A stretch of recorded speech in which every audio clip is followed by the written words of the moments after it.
Oh, hi everyone, and welcome to this fourth and last episode of Amy Johnson's book, Just a Thought. So excited to have Amy here with us today to answer questions and tell us a little bit of background around the book. So I hope that you will ask questions if you have any. And I just asked Amy before to speak a little bit about some of the background for the book. I find it's always fun to hear a little bit about, what was the motivation to write the book, and so we'll hear a little bit about that. I've asked Amy to be with us for about an hour, and I know she'll open up for questions. And then after that hour, we'll say goodbye to her. And then the last half hour will be in Danish, and then we can speak about the whole book club and how it's been for you, and so that we can do that in Danish.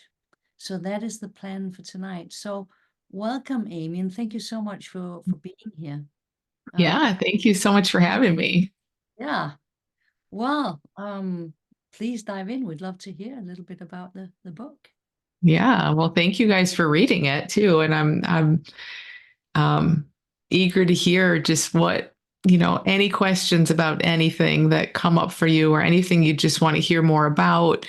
I'd love to dive into all of that while I'm here. So I'll share a little about, as Natasha said, I guess kind of the background, kind of the motivation for writing it, that type of stuff. And I will say I wrote this book during COVID, and it was interesting because my publisher is the same publisher that published my previous book, The Little Book of Big Change, and they came to me and said, "Do you want to write something else?" And I think I said, "Yeah, I think I'm ready to write something else. It won't be about habits like that one was." Um, It'll be something. It'll be something. I'm not sure. Something a little broader about recognizing. For me, it was like how all thought is the same. Like what I'm feeling and seeing so much, even these days, is like we're all plugged into the exact same matrix. And it's such a funny trick because it doesn't feel like we're plugged into a matrix at all. It feels personal. Our thoughts feel so personal. They feel like they're ours and they're about us and our life. And they are, of course, in their content. But it's like the way that this whole show is put on with the mind speaking in first person, saying I think this and I feel this and I want that, and it's been speaking in first person like that and in this I sense forever since we were 2 or 3. And then the way it brings in, it revolves everything around us and our life, our identity. It brings in details from our life. It's like each of us, is walking around in our own, as we know, our own private reality, our own little separate, what seems like a very separate reality. But but the funny part is it's also not a separate reality at all.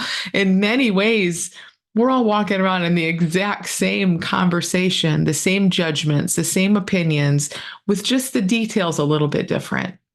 So there was something in that sense that I was like, okay, this is something I'm excited to write about.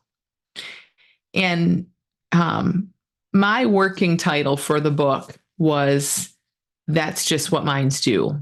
Like I think there's some chapters around that, right? Like this is what all minds do. This is what all minds do. They all problem solve and they all compare, and all of those chapters in the second part of the book.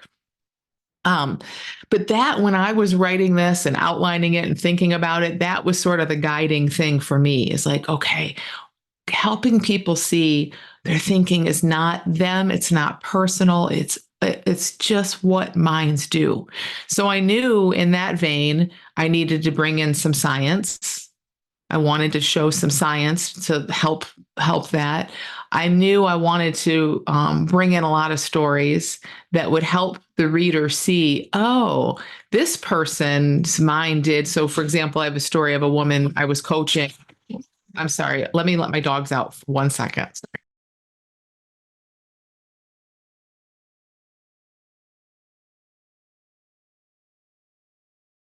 I meant to do that before we started. Sorry.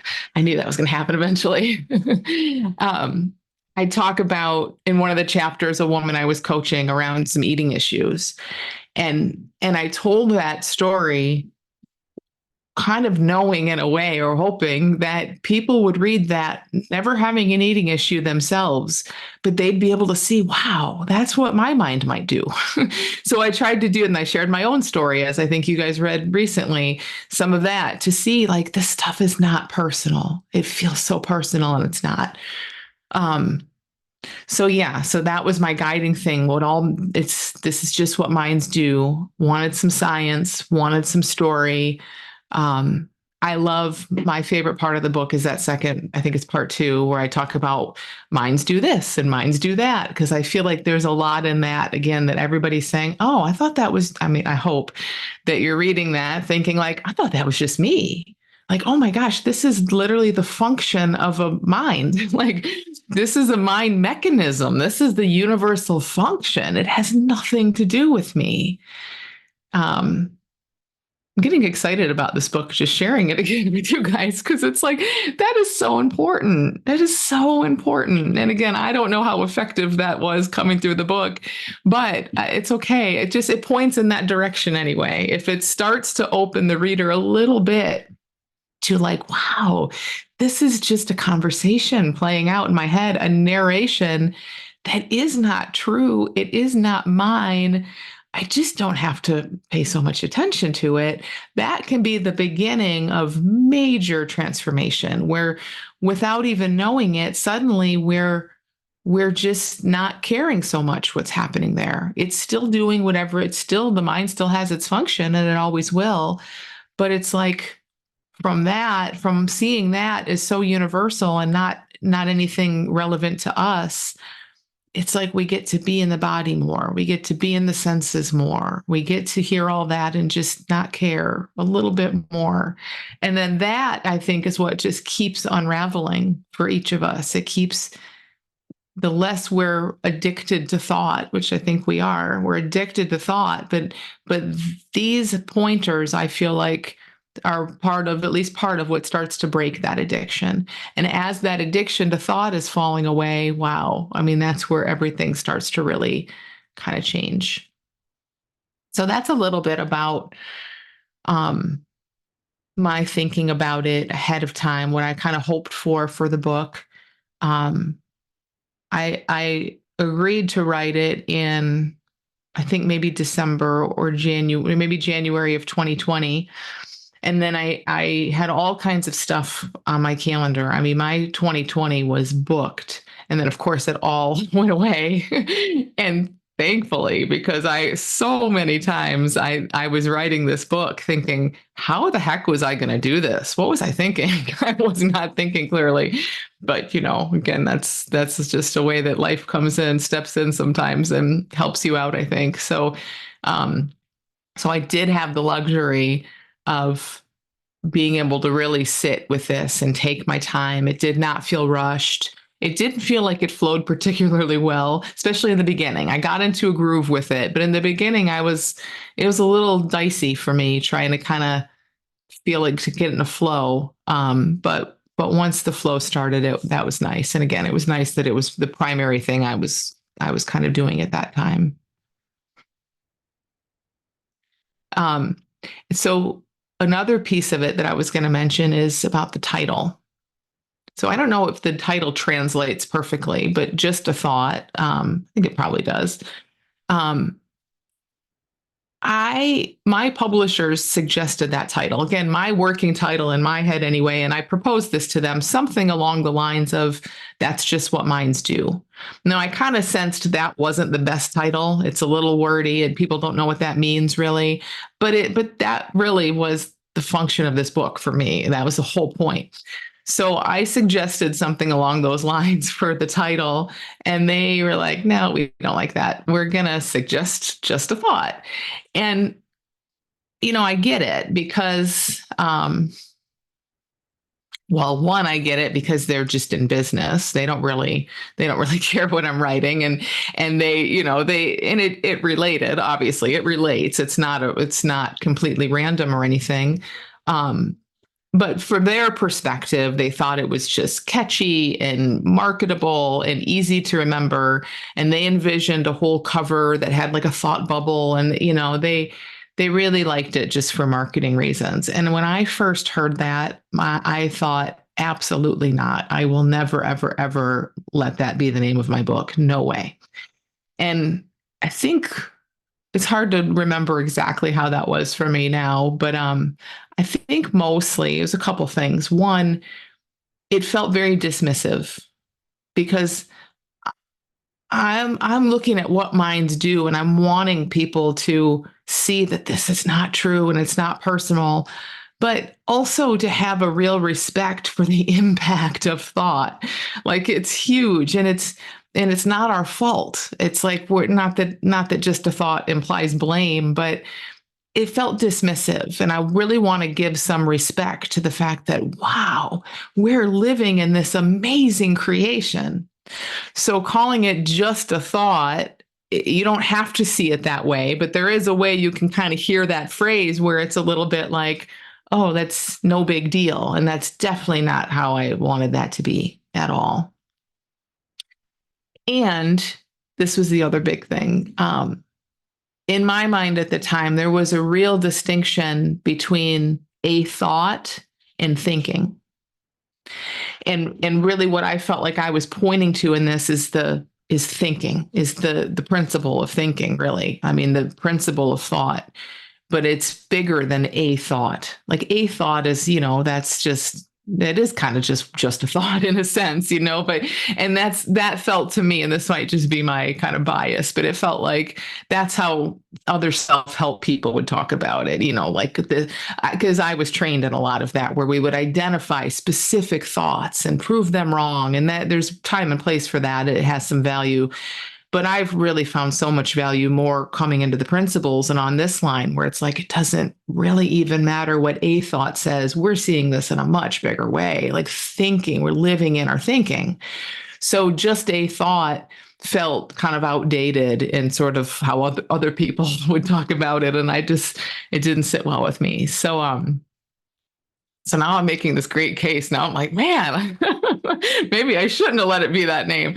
But I had several calls with the publisher and my agent, and everyone was very respectful and very nice, and they heard me out, and they said, listen, if you really are strongly against it, and if you can come up with something better, let us know. And my agent was actually like, I get your point, but I think it's a good title. And I really sat with it. And in the end, I didn't feel like I went against what felt right to me. I really felt like I'm going to sit with this and see if maybe I'm wrong. Not wrong, but like see if maybe this can shift for me, because everybody was very about it.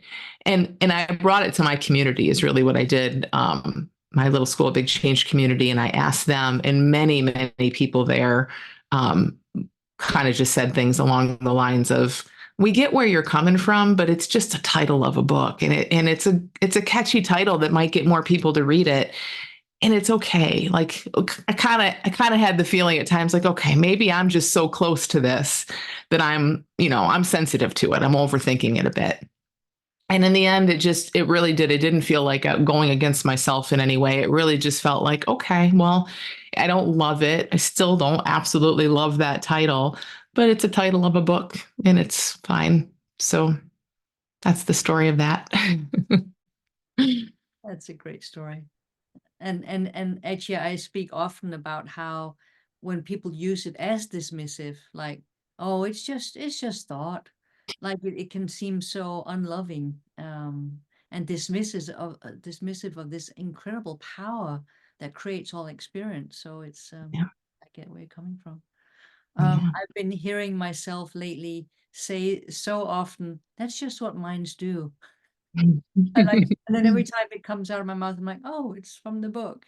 One of the things that I've enjoyed mostly is really seeing, I think you do such a great job, really seeing how this is what minds do, and we are so much more. And so I wanted to, if it's okay, just read a little paragraph. It's from chapter 26. It's called My Freedom of Mind.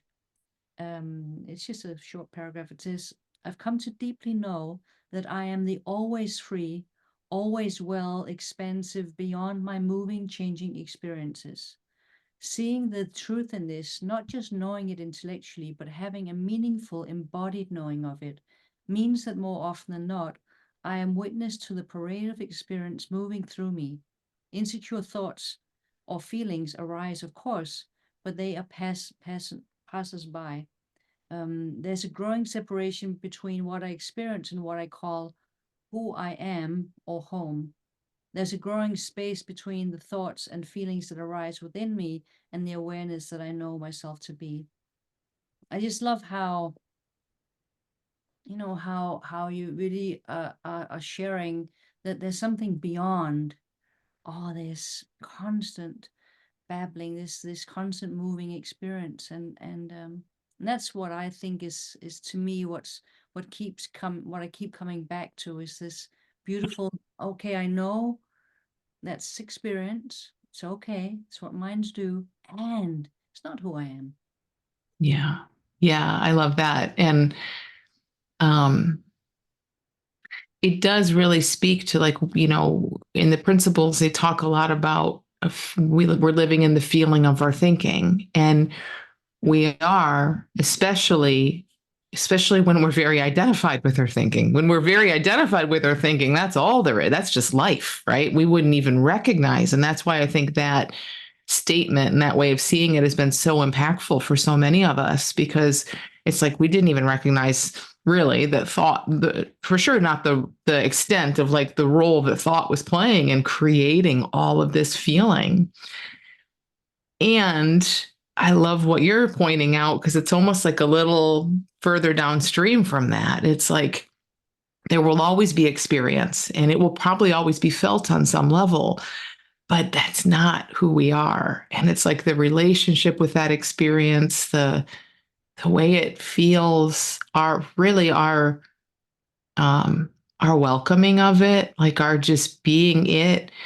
Um, that just gets so different, and it's subtle. It's kind of hard to talk about, but it's like that can really, really change. Even the way I wrote it, the way that you just read that is almost like in this separation language, which is how it feels in a sense. But it's like that. I think I mentioned it in one of the last chapters, that mountain, no mountain, mountain sort of thing, where it's like at first, all we know is thought. We don't even know it's thought. We're fish in water with thought, right? This is just life, and life is hard to me.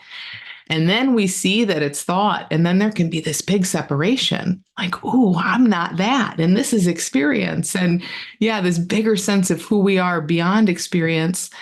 And then it almost feels like no, all of it is me, like it's like even the attempt to separate it out doesn't feel so necessary, but it still does feel like just like you said, like this is experience and it's totally fine.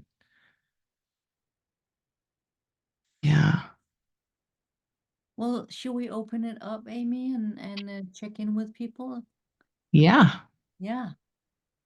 It can be something you can dive specifically into the book, or just ask Amy. She's used to that.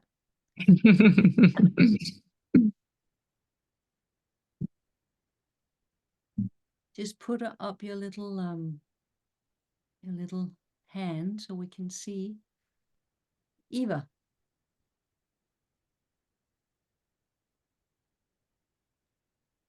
Hi, Hi. I wanted to share an experience.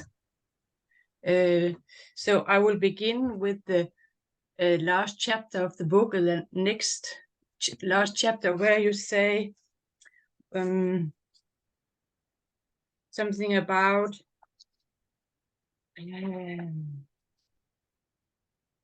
if you no, it's about your future. It's about your future. And I had an experience of that because I went through surgery 3 weeks ago, and in my preparation I had some thoughts about what if I don't wake up, and it led me to thinking about, okay, I don't have anything unsaid to anyone. Mhm. But the most surprising thing was what was I going to do? Because for many years I've had a vision about helping people, but that has vanished. So I saw there was nothing left to do. No, I had no plans that I wanted to go through, so I wouldn't miss out of something. Yeah. And that was very strange because of that that had drove me for many years. So it's both surprising, a bit scary, and also liberating, because it's also the mind that was something meaningful. What am I going to do with my life now? I don't know. I really don't know. I love that. I love how you say it's all of those things. That feels so right. It's, it can feel empty, but mostly because it was so familiar to have a plan and a vision and a you with a future. Like I think we think that must be important and meaningful, but mostly I think it's just familiar. It's just what a mind does. And so we're used to it. So I love how you're it seems like you're feeling in this like, wow, I actually don't have that. I don't even believe it when my mind tries to make up a future for me anymore. And there can be a lot of liberation in that. And it might also feel weird and uncomfortable for a little while. Yes. And that's okay too. Yeah. So thank you. Awesome. Yes, thank you for sharing that. And I'm glad you woke up and now we just get to see what happens. You don't need a plan. You'll find out. Great. Okay, thank you. We have Shanita. Yeah. Hi. Hi. And thank you for a great book. I have a question.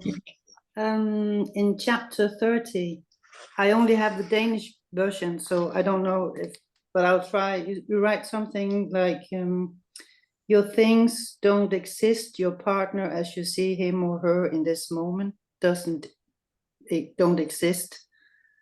If you could put on some words I have an idea of what you mean, but I'm not exactly sure. So could you talk a little more about that? Yeah, I don't remember exactly from that chapter, but what I would say, what I'm guessing that I'm sort of pointing to there is, it's just that the total like unknowable nature of everything and everyone. We think we know who we're with and how our life is and all of this stuff, like everything. We think we know what this phone is because our mind calls it a phone. But what even is this? Like it has some weight, it has some color, some shapes before the mind comes in and turns it into a thing that has a function. And now I have memories of it and I maybe have a future with it. To kind of see that process, the mind comes in and does that with everything in an instant. So we start to feel like I'm a me walking through life, interacting with all of these things and people, and I know what it all is. But it's amazing when we start to really look and get curious and even look before the mind does that, or just, look before thought. We don't like what is any of this really? Before our stored memories and labels and judgments and all of that, can we ever even know anything? Especially people, really. I mean, anything. But with people, it's very interesting to see because, we all have people that we see every day and we think we know them. But we can only ever know our own perception and our own biased memories. And in seeing a little bit about how even a brain creates memories, like I touched on a little bit in the book, not a lot of detail, but it's like, how did some aspect of a memory or a judgment come up in this moment and not that moment? Like the people that we think we know, it's such a it's such a mystery. So does that help at all? Or I don't know. I'm curious where you or what feels valuable or not, or confusing maybe in that for you. Well, if I understand it right, it's like, yeah, the person exists somehow, but the person I'm looking at, that person that I see only exists in my head. Yeah. Yeah. Like other people see the same figure or body, but they see maybe a different person. Like we don't fall in love with the same, all of us. Is it like Exactly. that we see different people? They do exist, but yeah, no, I don't know. No, I think you're right on. And I think that's totally right. And to really kind of just marvel at that, because even to say they exist is I mean, I'm not saying there isn't some figure there that you call your husband or your child or someone, right? But yeah, like who and what is that? Oh my gosh. I mean, it's different for you by your mood, by everything. It's different day to day, year to year. Like, and it's funny because, and for other people, it's different for other people looking at that same figure. But on some level, I think we kind of know that, we have a sense of that, but it's really amazing to really look at that and see how quickly the mind creates a this is who he is or this is who she is. And then we just walk around in that, and the implications, like what it means to really kind of look at someone as if they're an absolute mystery, because they really kind of are. Yeah, thank you. Yeah, thank you.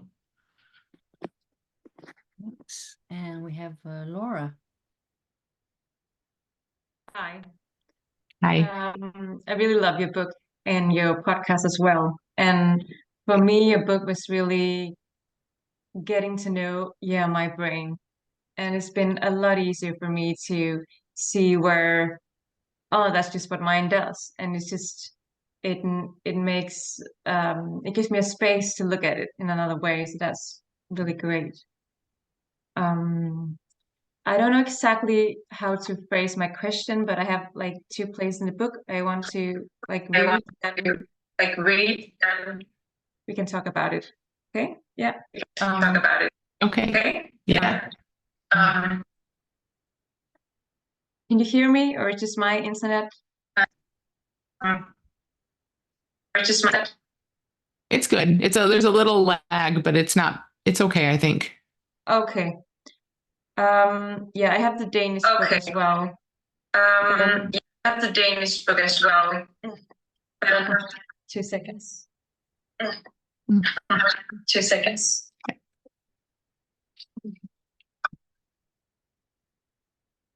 On page 131. On page 131.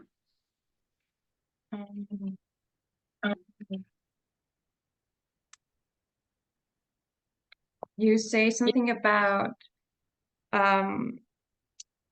when we take our thoughts and emotions too seriously, we try to avoid them because we're afraid of them. And then we stay in our heads and we don't have eye contact with life. And then life becomes boring and sad. And for me, it resonates with what you speak about in your podcast about fully immersion in what arises, feeling the senses. And from there, labels, categories vanishes. Right? And then later in your book, in page 150, you talk about perspective. And you have this metaphor about when you stay close to the TV, you get absorbed in the movie and you don't have the perspective of when you look from outer space and look down on Earth. Then you say me and my problems disappear and labels categories vanishes as well. So it's just well, it's interesting. It's two different positions. One is fully emerging and then the other one is the perspective, and it does kind of similar things, or so is there like a space in between that we live where we identify with thought? Or I know it's also thought that there's like space, but do you get what I mean? Or I think so. I think so. So you tell me. I'll kind of tell you what I hear. Yeah, so I talk about this a lot as like zooming in and zooming out, right? Yeah. I think I use that language. And I think what you're saying is right in that, like, this is just kind of metaphorical, but it feels like there's a big space probably in between where, yes, like we feel like a me with my thoughts and my life, and everything that happens in our head looks like it's just reality. And that's where most of us, that's where we're conditioned to kind of live and operate from, and probably where we just naturally gravitate toward. But that either of those ends is like totally different. So, and I think I saw this like a few months ago, or maybe a couple years ago, like that I used to think of it as like a spectrum. We can be really zoomed out or really zoomed in. And then I started thinking like, no, it's a circle. It's all the same. It's like when we're zoomed out, right? We're not in me and my little life anymore. We're way out here. But also when we zoom way in and we're like just sensations and sensory information and what even is a thought, we're that in it. We're also not me and my life. And I don't think there's there's no better or worse between zooming in or out. It's just a different way of kind of exploring it. But it does feel like like we kind of need both. Like we'll probably do both.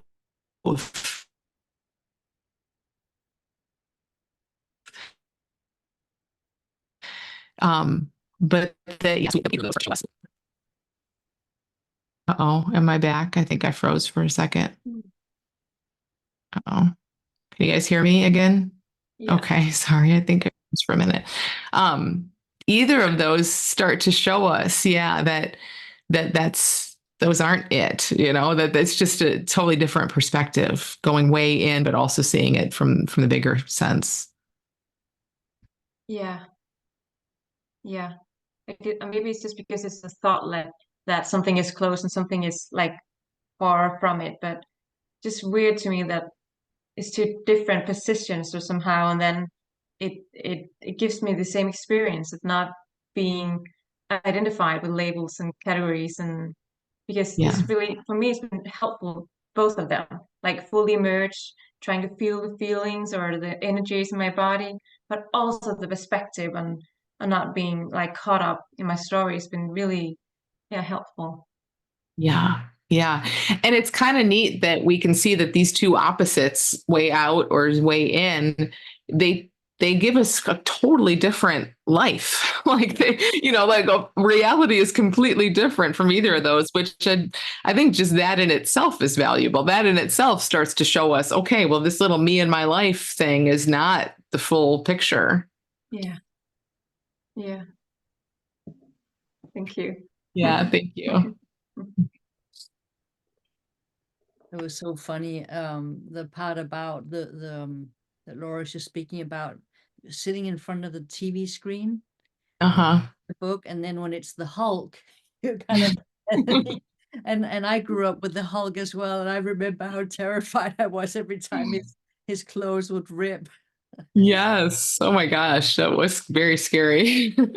A great metaphor. Today you would laugh, but it was. Yeah. Okay, we have Maria. Hi, can you hear me? Yes. Yes. Hi, Maria. Hi. I really like the part where you talk about energy instead of saying all kinds of words about emotions. You're angry, you feel this and this and this.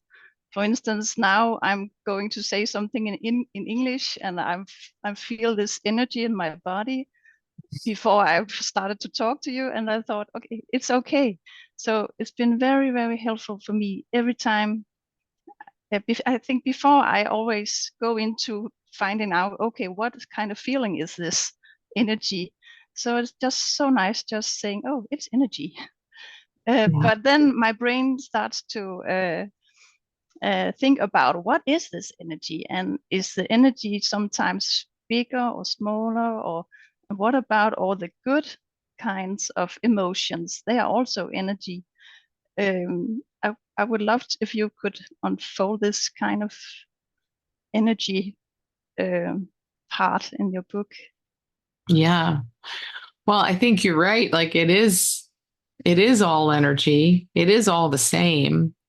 And it's just what a mind does to come in and try to chop it up and give a value judgment to some more than others. You know, so even that there's pleasant emotions or, you know, versus unpleasant emotions, that's an interesting thing to really be curious about and see if that's just a thought or if that's actual reality. Because I now it's not to say that you're, you know, if you're feeling excited and joyful, you aren't going to prefer that to feeling sad or anxious or something, but the lines are really blurry.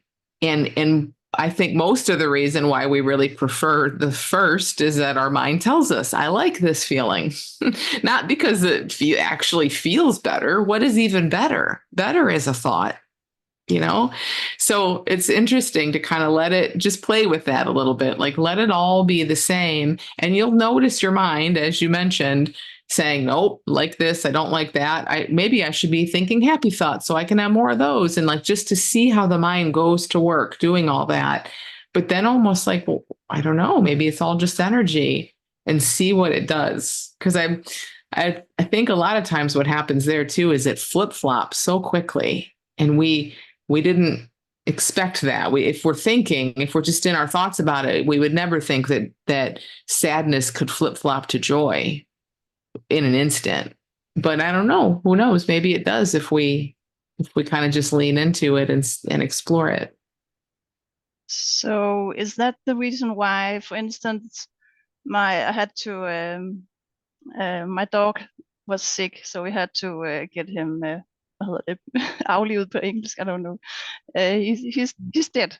So that but I noticed if I let myself be sad and really go into the emotion, then it stopped quicker than I guess. I think it felt like it stopped quicker because I let myself go into the emotion instead of trying to get rid of it or do something else. So is that right to see that if I let myself, even it's almost with the sad things, I guess, but also the happy energy also disappears.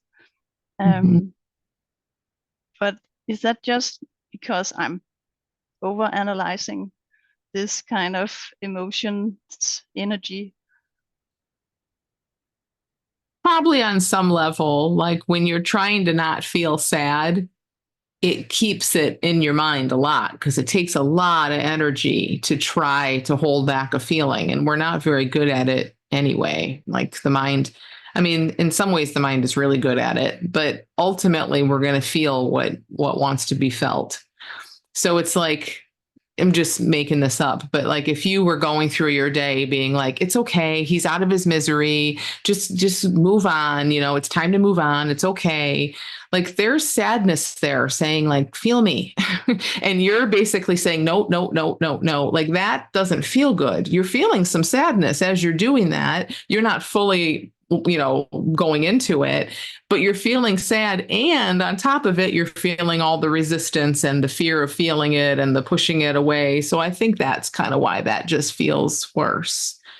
That when we just are able to kind of be with life, however it wants to show up with kind of the understanding that how would I know? And why would I think that it's better to even not feel this? Again, it kind of goes back to like sad is bad, or I don't like this feeling, or it's going to be uncomfortable, which is all stuff we've learned. I mean, we didn't make this up. We've been told this in various ways our whole life, even from our parents innocently rushing over and trying to cheer us up. We get this message over and over that we're not supposed to feel some of that. So it's very normal, but also really good, to see like that was just stuff they learned.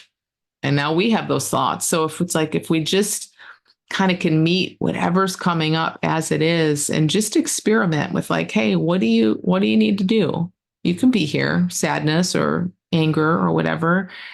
Yeah, I don't know that it's a quicker thing necessarily, but it can feel like it. And it just, to me, it just feels like truer, you can tell you're not pushing away, and that feels good. Yeah, right. Thank you so much. Yeah, thank you. Thanks. We have Karen. Natasha, vil du hjælpe mig med at oversætte? Sure, I'll help you translate. For ellers så tror jeg kludrer rundt i det. Jeg hæfter mig meget ved kapitel 24 og 25.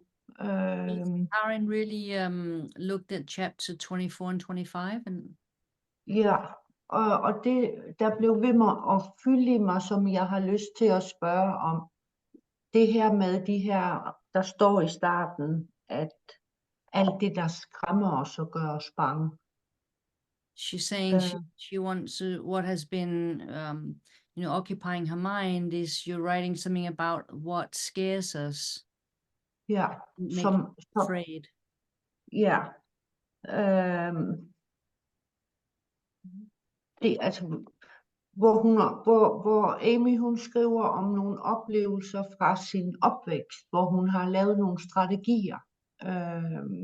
And you write about some strategies you made growing up because of experiences you had. Det jeg, hvad kan man sige, det jeg har tænkt meget over, det er det her med, at når vi har de her uhensigtsmæssige reaktioner, hvor det sker meget hurtigt, at så vil det sige, at det faktisk kommer fra nogle meget ubehagelige oplevelser, som ligger så langt tilbage, så det er det, vi kan være styret af, når vi ikke kan se klart.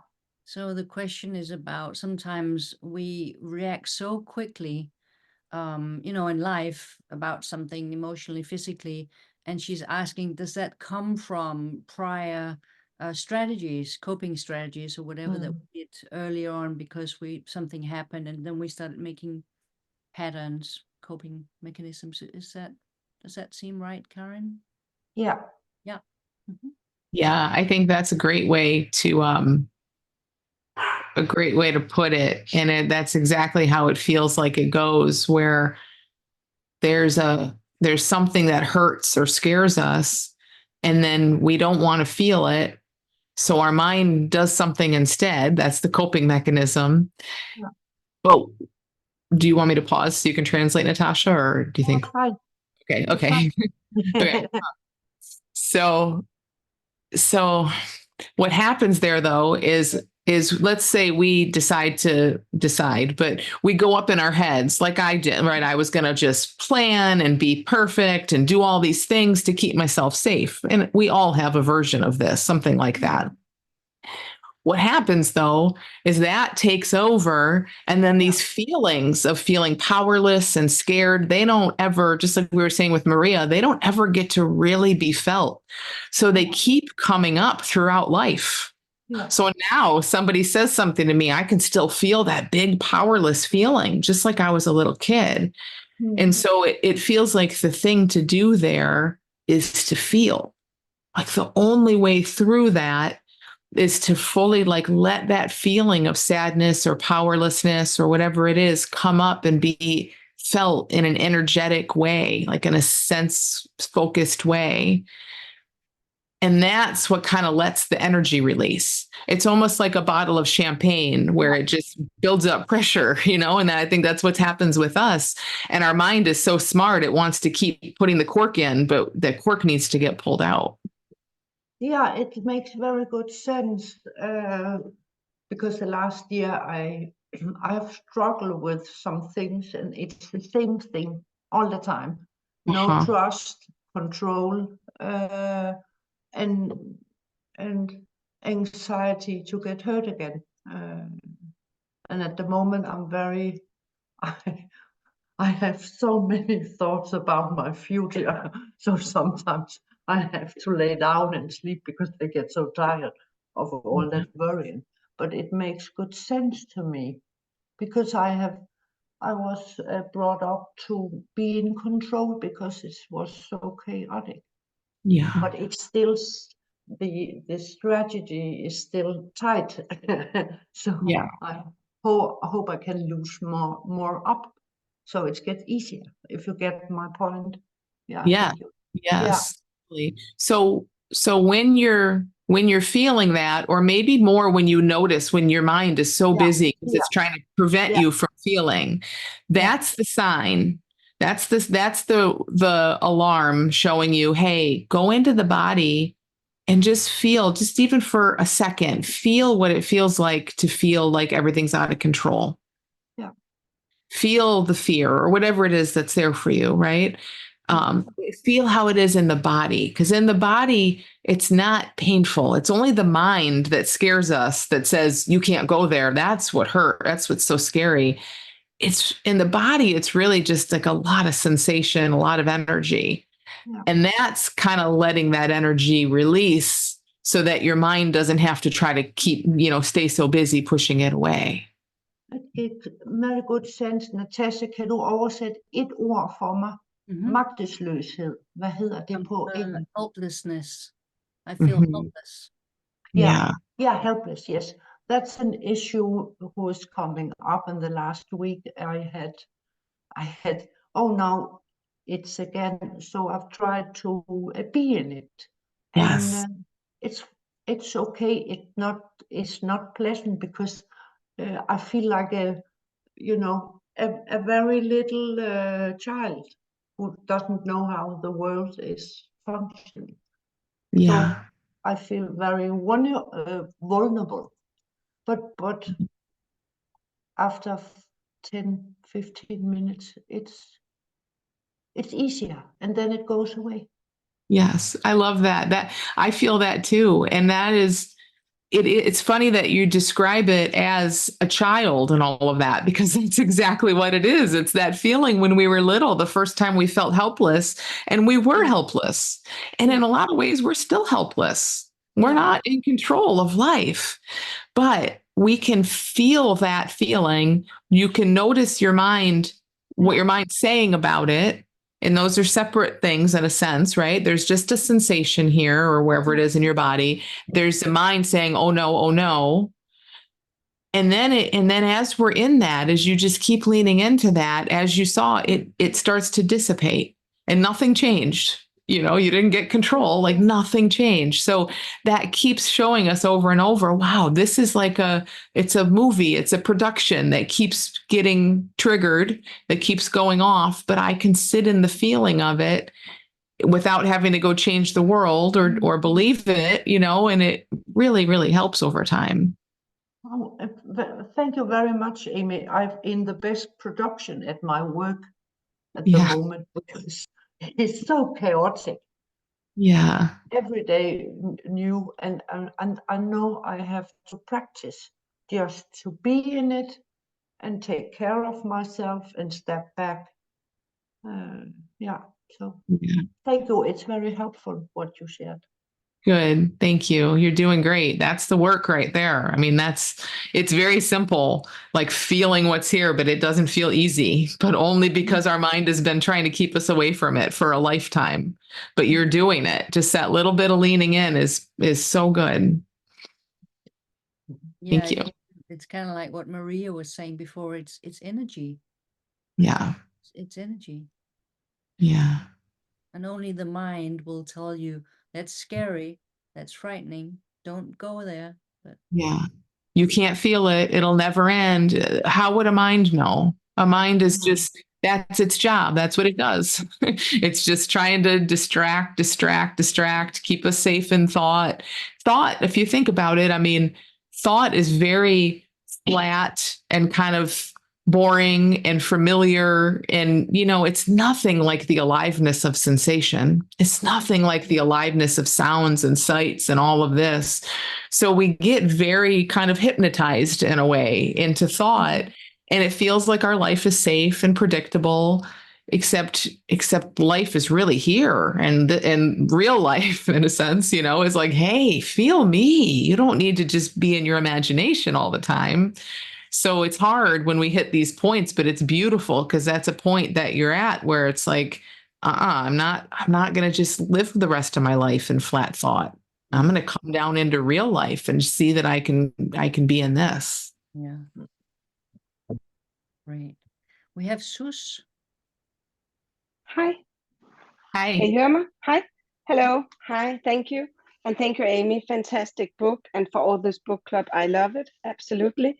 So, first of all, one of the things that really changed it for me was, and that my mind loves, is the whole biology thing. That thing about how our brain works, and yeah, and that's what brains do, what you say. And it's really simple, but yeah, like with this whole 3P thing, I just didn't see it before. So it's really amazing. But and then, seeing small things like when you need read the newspaper, you get all, reading the newspaper. I'm in Ukraine, I'm in I'm in Brussels, I get all these things from reading. I get all these emotions in, and I've never thought about it like that before, that it has such an impact. But just having the consciousness about it actually changed, that it doesn't bring me down reading all these terrible things, because yeah, I realize that it has nothing to do with me. It's just the things that are made in my body as I read. So that's really interesting. So, and that brings me, and I can name other things that I've experienced. But the thing is that now I've also experienced situations where earlier I would maybe have the sense of fear or unpleasant feelings. And now I experience sometimes that there's not even a reaction. And that's really strange, actually, that I'm kind of going, oh, wow, shouldn't I have this feeling in this situation? And it's not coming. So then I sometimes think, can I really trust that this, or is it only in this? I don't know if it makes any sense, but I've had really strong reactions in situations, for example, flying or whatever, and all of a sudden I'm just like, okay, well, I'm here. I'm, it seems pretty safe. I don't know. It's strange. So can you say something about that? Because I'm also thinking maybe it's just going to be going back to the way it was before, that these things come up, or is it this new kind of stepping back from the experience? Because that's how I see it sometimes, that I have a thought and it doesn't even get into my body as a feeling sometimes. Yeah. Does it make any sense? Yeah, it does. What you're sharing makes sense. I'm curious, like, is your question mostly about, can you trust that it's going to stay this way? Yeah. Or yeah. Or, is it kind of, does it work all the time? That's how Yeah. or was that just a couple of lucky shots? Or, Yeah. Yeah. Well, I love this. I love this because this is what a mind does. Is it remembers a feeling, especially a really good feeling of freedom, and then it wants to, like, ensure that it'll have more of that in the future. Yeah. And I mean, who knows? Who knows? But I don't want to, like, be a downer, but No. but it's just true. Who knows? Anything can shift at any moment. But what's cool about this is, like, you're really seeing something just in the experience you had. Like, wow, I had all this stuff around flying, for example. Then I flew and none of it was there. And sometimes you might fly or read the news or other things. You said you start to feel it, but it just looks different. And maybe other times you fully feel it and you're as in it as ever. I think there's, like, a new level of freedom in seeing that this can play out in any of those ways. Like, our mind wants a linear path of, like, it gets better and better and better, and then it shows up. But it could be like this. Yeah. Isn't that freedom? If we're like, okay, whatever shows up is what's going to show. Yeah. That's a patient thing. Yeah. To have the patience.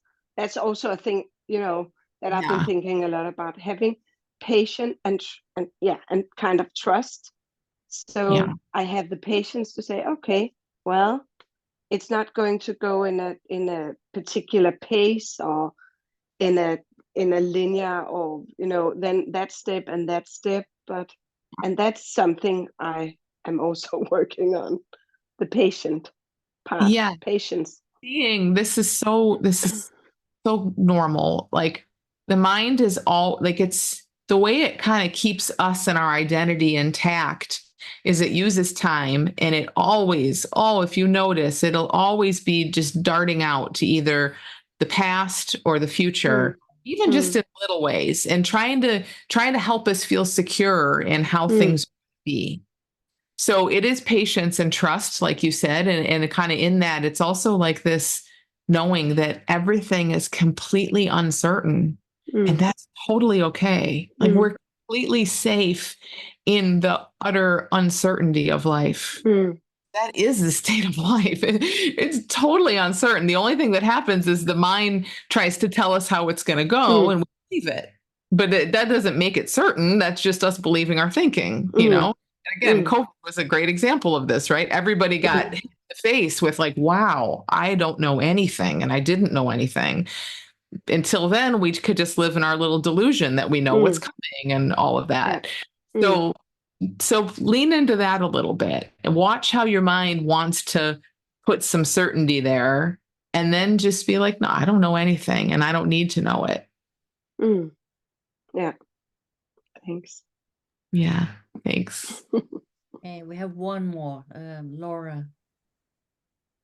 Yeah. Isn't the chapter about your future is like an open book? And Amy, you write something about if my future feels full of possibilities, or if it doesn't feel full of possibilities, it's my intellect projecting a limited idea about me in time and space. And it's limited in relation to my actual opportunities. And it makes perfect sense to me, but I can't see it. And then you said before, flat thoughts. And then I thought, is there like connection there? Is it because my thoughts are flat, or so I don't feel the aliveness? Or can you speak a bit about that? Yeah, I think it's just that when we're thinking, period, when we're thinking and we're identified with thought, we cannot see that there's no future or nothing in the future. Like the thought won't let us do that because it goes against the nature of thought. The nature of the mind and thought is, again, all about a you in time.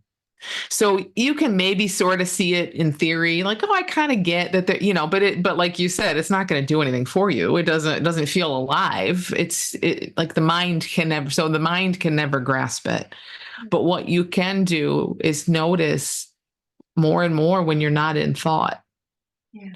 So really just, feeling. And for me, the way I do that is to be in the body and in the senses. And I'll still notice thought come up.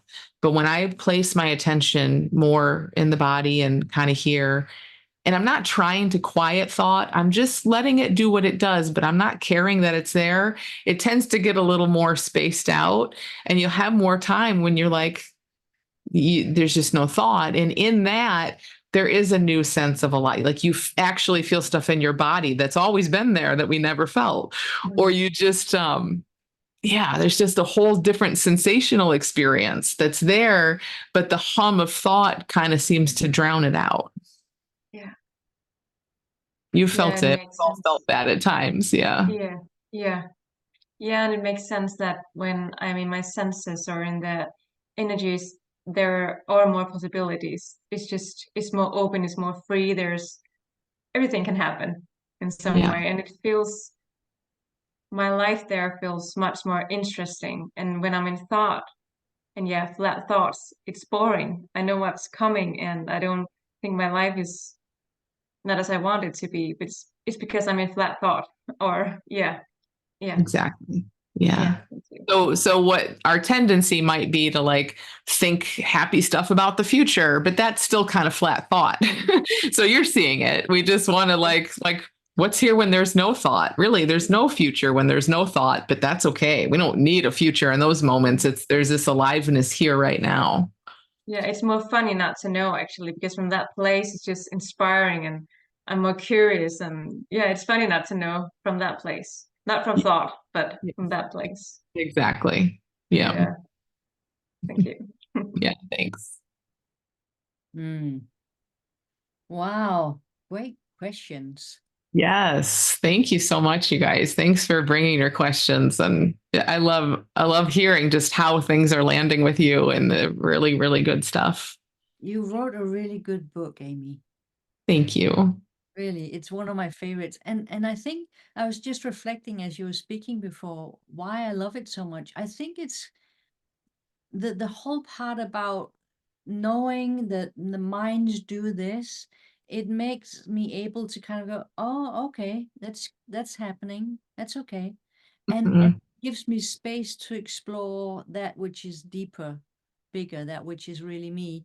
But it's really helped me to do that. Just go, oh, that's okay. That's what it does.